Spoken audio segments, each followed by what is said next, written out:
Greetings and welcome to my online section of Social Work 793.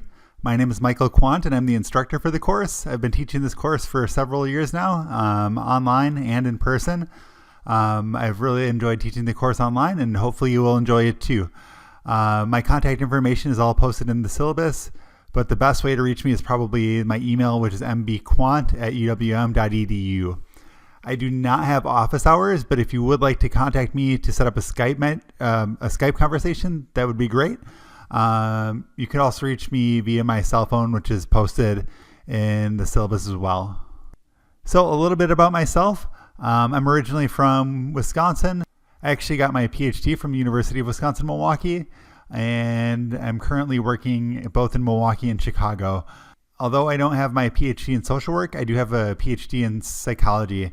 And I started working with the social work department a number of years back on some research projects, which is why I started teaching research methods for the department. So the course description, this is a graduate level advanced social work course, part of the requirements for the MSW degree. The course is intended to enable students to develop a scientific orientation and examine issues of social work practice and to increase knowledge and skill in the application of research methodology. Basically, this course teaches you how to implement single system design methodology into your practice, and there's an emphasis on learning by doing, which ultimately means that each of the assignments are going to build up into your final project, which is basically implementing a real-life single system design.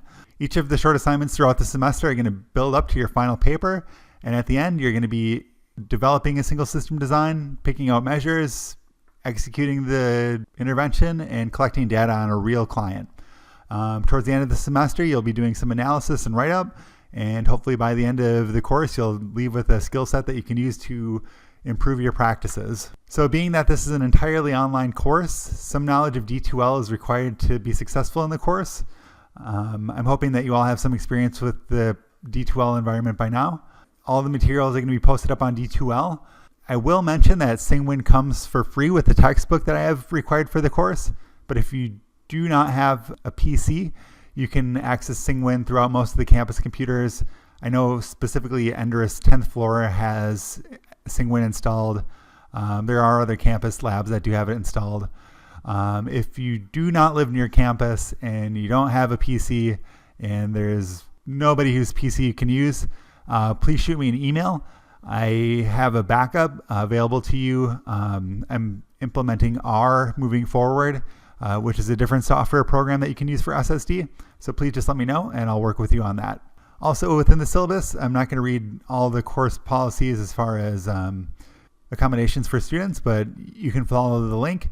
And I will just say that if you do need special accommodations, if you've got a student visa, anything that you may need me to look at, please just shoot me an email and I'll make sure that I can set up any kind of accommodations for you, which would be necessary for you to be successful in the course. Please do this as early as possible, because if you wait till the end of the semester, then it's a little bit harder for me to make reasonable accommodations. So please just let me know in advance. All right, so some of the course learning goals and objectives.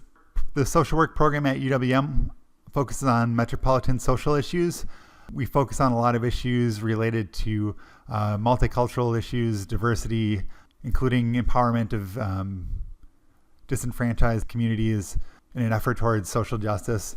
I feel like this course helps to promote that goal by offering best practices to our clients through empirically supported interventions, which are scientifically based.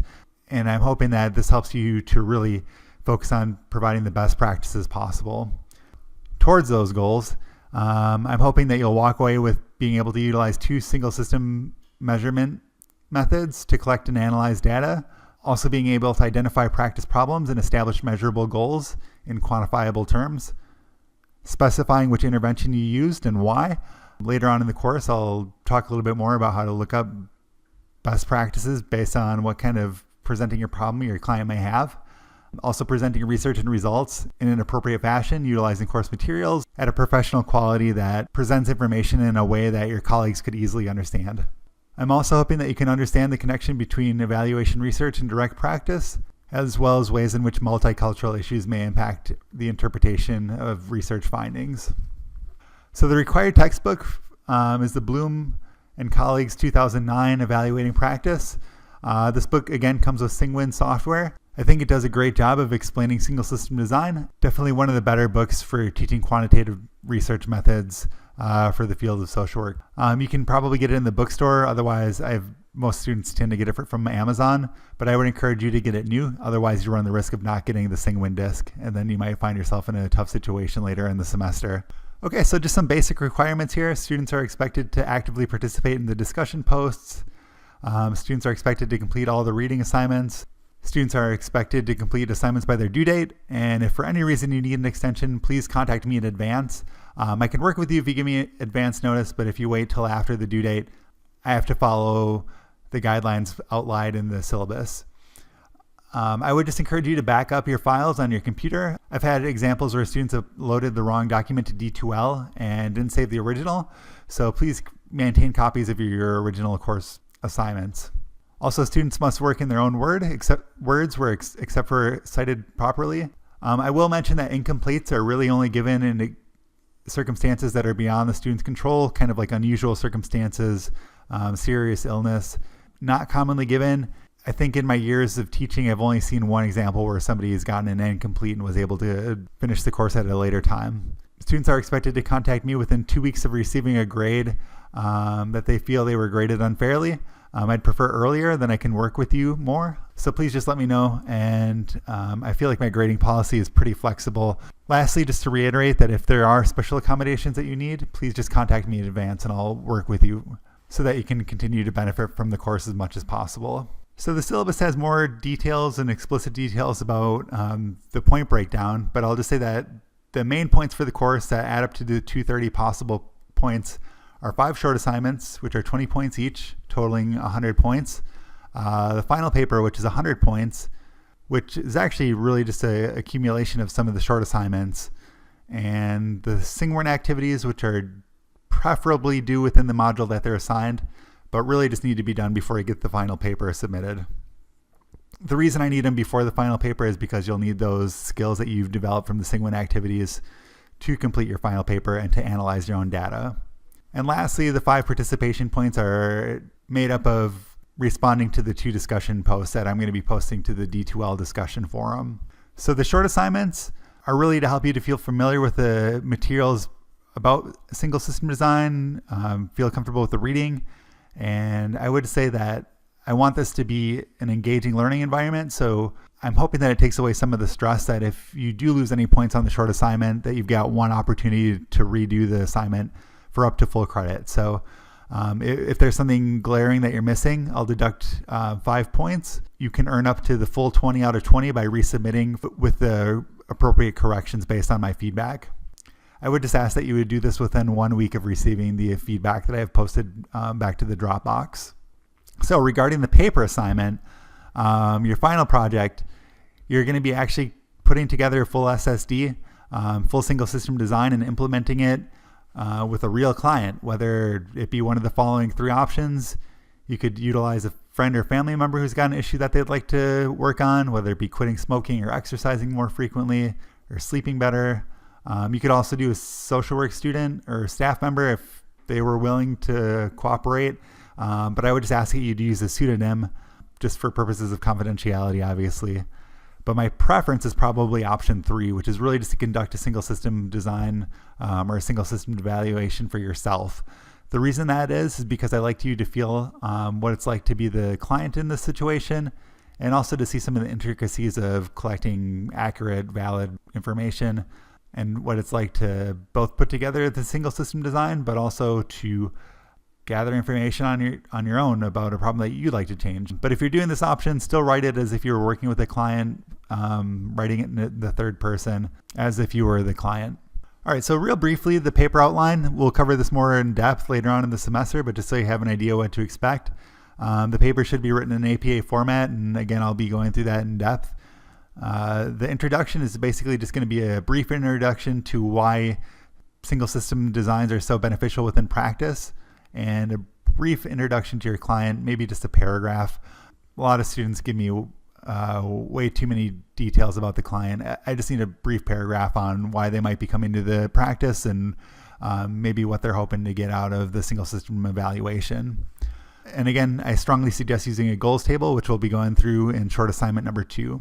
The big thing here that I really want to emphasize is that every semester students really struggle with coming up with an operationally defined problem, which is simple, but also really kind of difficult to put together for some who've never done this before, which is basically just coming up with a really quantifiable, measurable term in an aspect of a time measurement and specifying an increment of behavioral measurement. So you could do number of minutes exercised per day, which is perfect, which is what many students do. By using minutes as opposed to number of times somebody goes to the gym, using that minutes increment tell me the difference between working out for 15 minutes versus 45 minutes. It also helps you to measure exactly what counts for exercise and what doesn't. I know there's a strong tendency for people to round, but I'm hoping that you'll realize that this is a measurement course and I really am more focused on quality measurement rather than quality intervention. And also, it says because we have such a short time frame to collect data for this course, I would encourage you to do it on a daily basis. So some people have asked me to be able to do minutes of exercise per week, but the issue is we only really have a few weeks here. So I'd really like you to do it on a daily basis. Ounces of soda consumed per day, minutes of sleep per night, all these are other good examples. One last thing is I would just say do not use weight loss because there's really not enough time to gather meaningful data. Really, any kind of changes would probably be unhealthy. So I would encourage you to maybe pick an operationally defined problem that could be closely related to that, not utilizing body weight in itself. It comes up every semester and it's never worked out, so please avoid that. So part B is going to be your methods section. Here you're actually going to be picking out measures that you'd like to utilize for your single system evaluation. I'll be asking you to pick 2 different types of measures, whether it be behavioral observation measure, individualized rating scale, log, standardized measure. You'll pick 2, and also this section I'll ask you to discuss how you've increased the reliability and validity of these measures. In other words, how you've tried to make sure that they're accurate and reliably used. Also talking about measurement reactivity, other concepts that we'll be discussing later on in the semester. But I really want you to talk about reliability and what you've done to maximize the reliability of your measures, and also what you've done to maximize the validity of your measures. In the results section, you'll be talking about how you've implemented evidence-based research into developing your single system design through a COPES question. You'll also be discussing what design you used and your analysis. So here's where you get to look at the graphs of the data that you've collected, and also analyze if it was statistically significant, if there was a strong effect size, all of which we'll cover in great depth later on in the semester. And I think it's really cool to actually look at your own data to see what happened and if your project was effective. And then lastly is the discussion and conclusion section, just kind of talking and reflecting on what went well, what you might do differently, what you would do with your client moving forward after you completed the single system evaluation. So just a brief overview of the course schedule here. I'll just say that it's broken down into the 13 different modules, and also different sections of the course kind of correlate with your paper. So you can see section 1 is the introduction. This relates to the introduction section of your paper. Also just pointing out that in each of the modules, I'll have when the assignments are posted and also when they're due. So you can see that the first short assignment is due within module 4, and I would like you to have it submitted by 11:59 on the date of that module. So you can see kind of the analysis and results section is the biggest component of the course. A lot of students get kind of nervous about anything to do with any kind of quantitative analysis. You can probably guess by my name, Quant, I actually enjoy the quantitative analysis stuff. And I'm really hoping that I kind of break it down in a simple way that's not intimidating, but rather kind of helpful in your understanding of why we use single system evaluation. Hopefully you walk away from the course feeling a little bit more confident in being able to apply it to your actual practice after you're done learning about all the intricacies of practice evaluation. And again, I would say that with the short assignments, you'll be developing all the necessary steps to complete your final paper. But before you submit your final paper, feel free to shoot me any kind of drafts and I'll provide you with feedback, just so long as you give me a week before the final paper due date. I'll be happy to answer any of your questions and make sure that you're on the right path. So Again, I appreciate you signing up for the course, and I'll look forward to virtually meeting you throughout the semester.